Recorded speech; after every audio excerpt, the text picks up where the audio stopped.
Indian markets are behaving a little bit like crude. They've been under pressure and charting their own territory in the last couple of weeks. Jonathan Barrett, Chief Investment Officer, ETO Markets, now joins in. Jonathan, hi, good morning. Thanks for joining in. I believe you've been away for the last few days, so it's great to have you on the channel this morning. Crude, let's start with that. It's down 7% last week. This is despite the fact that there is still some concerns around geopolitical stress, which is evident with the way gold has been performing. What is keeping the tap on crude? OPEC, China? I mean, we've also got a big bumper cookie coming in from China, but despite that, crude doesn't find support. That's correct. Good morning. Look, it is a bit of a quandary because we have as you mentioned, the geopolitical concerns which are out there. But I think really the market's focusing on the economic performance. Remember last week we had some pretty, I guess, negative numbers out of the States in terms of the economy. China's continuing to stumble along, but we had some data last week as well from China that indicated things were still slowing down. So I think the market's really sort of set on economic performances rather than geopolitical and rather than weather events. So I guess whilst we're seeing that we're under pressure, but we are coming to an area which is major support for oil. So I guess we'll have to see whether or not it holds up from here. In that case, what do you think is the bias, or where does the bias sit on crude prices? With Brent, I think it's actually around about that 70, 71. And I think that to me is a major area. We've spent a lot of time down here. This is the lower end of the range.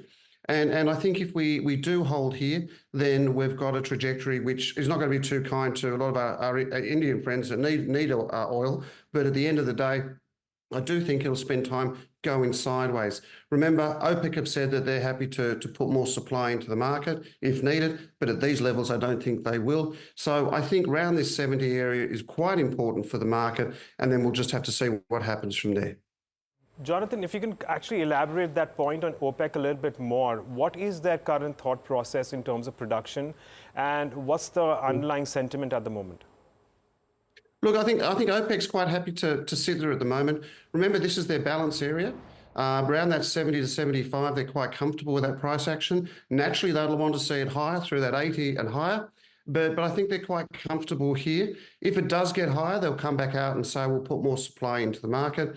If it doesn't, then I think you'll find that the rhetoric will, if the price breaks below this 70, then I think you'll find the rhetoric will actually start to change from OPEC, because anything below that, it does start to hurt them a little bit, and they need those US dollars. So I think if anything, OPEC's out there, the rhetoric is still steady as she goes. If it goes up, we're going to supply more. But if it starts to break through that 70, that's a pretty major area. And if it does break that, I think you'll find some of the rhetoric will change. Jonathan, what's happening in gold? 2,700 has gotten taken out. The reason there, of course, is geopolitical stress and uncertainty. Where do you see gold prices towards year end? And would you consider recommending a long trade on gold even at current levels? I think that's a bit tricky. I think gold's had a terrific move. 27, 25, it's right up that top end of the range. It's an historic level.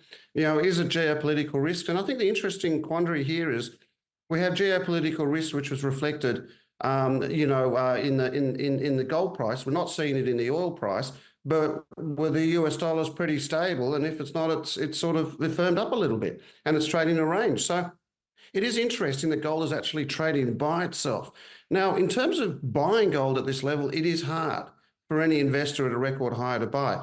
But sometimes we've also got to think, well, look, is it going to continue? Are we going to see numbers of 3,000?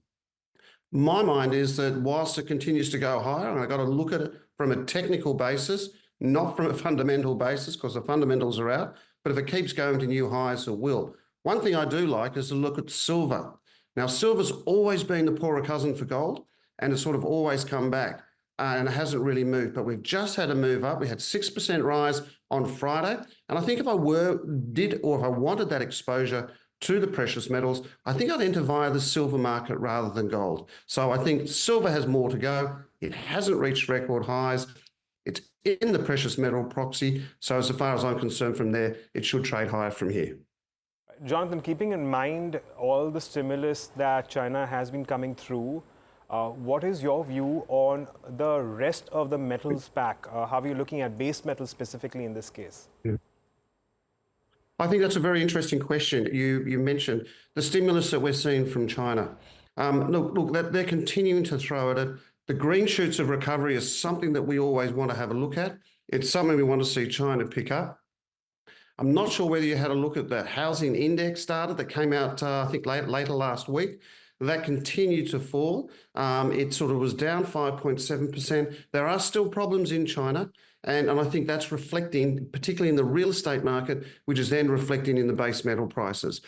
I do believe copper at the end of the day, we do have a shortage. But whilst we have those concerns about economic performance in China, economic performance in the States, then I think these base metals are sort of going to remain steady, but on the lower side.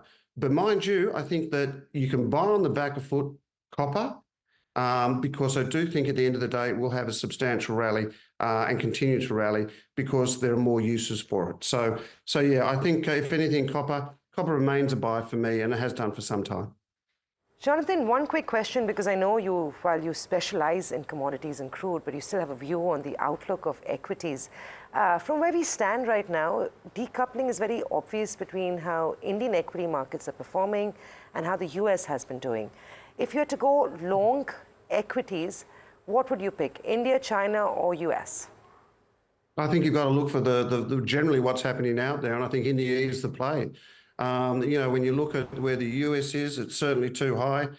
We've got earnings there which are close to bubble.com earnings, 25, 26 times. That does worry me. And China still has some problems. I think India does represent certainly a better bet over the three of them if I were to invest for the long term. And remember, that is a long-term type of projection. We'll see a lot of volatility, but I think India is certainly better placed there. Right. Thank you very much, Jonathan. We'd love to chat with you longer, but slightly short of time this morning. Hopefully we'll catch you soon, and you have a good evening.